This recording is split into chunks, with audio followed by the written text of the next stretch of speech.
ক্যাবিনেটে 30,000, 40,000, 25,000 করে পার্মানেন্ট পোস্টকে অবলুপ্ত করিয়েছে সরকার। এত পাপ করেছে বেকার যুবক যুবতীদের সঙ্গে, ধ্বংস হয়ে যাবে।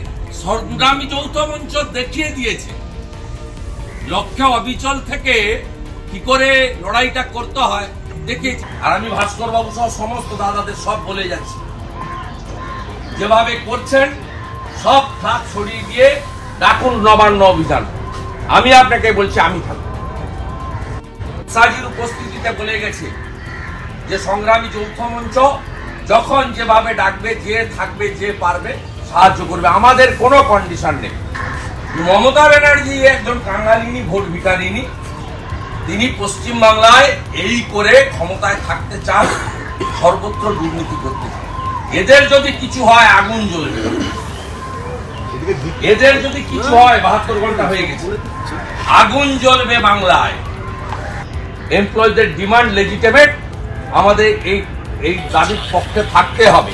অন্যরা কি বললো আমাদের কিচ্ছু জানার দরকার নেই, আনকন্ডিশনাল সাপোর্ট আছে আমার। দেখুন, ডিএ আন্দোলনকারীরা তারা সম্পূর্ণ অযৌক্তিকভাবে একটা কর্মসূচি চালাচ্ছেন বিরোধীদের প্ররোচনা এবং বিরোধীদের জন্য একটা মঞ্চ খুলে রাখার জন্য। কেন্দ্রীয় সরকার বকেয়া দিচ্ছে না বাংলায়, বিপুল টাকা আটকে, সে নিয়ে তাদের মুখে কথা নেই। তারা যখন দিল্লি যান তখন হিন্দু মহাসভার পৃষ্ঠপোষকতায় থাকে, এখানে বিরোধী দলগুলির জন্য দোকান খুলে বসে থাকেন তারা। মাননীয় মুখ্যমন্ত্রী চেষ্টা করছেন সীমিত সামর্থ্যে যতটা দেওয়ার, খোলাখুলি বলেছেন।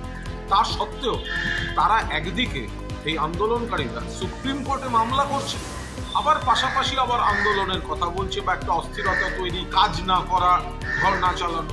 শুভেন্দু অধিকারী সেখানে গিয়ে বলছেন যে তাদের যে এই অনশন বা ইত্যাদি চলছে, আগুন জ্বলবে, অর্থাৎ গভীর কোন চক্রান্তের ইঙ্গিত বাংলার বুকে। এর আগে সামান্য কম্বল দিতে গিয়ে 3 জনকে পিষে মেরেছিলেন শুভেন্দু।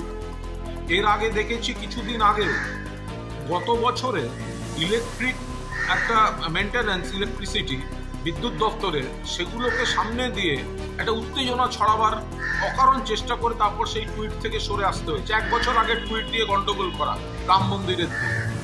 ফলে সেই সময় যা যা ওনারা করেছেন তার থেকে মনে হচ্ছে এই যে আগুন জ্বালানো হবে, আগুন জ্বলবে, বাংলায় আগুন জ্বলবে, কোনো গভীর কনস্পিরেসি আছে, কোনো একটা প্রভোকেশন, কোনো একটা চিত্রনাট্য, কোনো একটা গন্ডগোল করার তারে রয়েছেন এই বিরোধীরা। সেটাই কিন্তু এই উস্কানিমূলক কথা থেকে এবং যেভাবে উস্কানি দেওয়া হচ্ছে সরকারি কর্মচারীদের, তার থেকে স্পষ্ট হচ্ছে।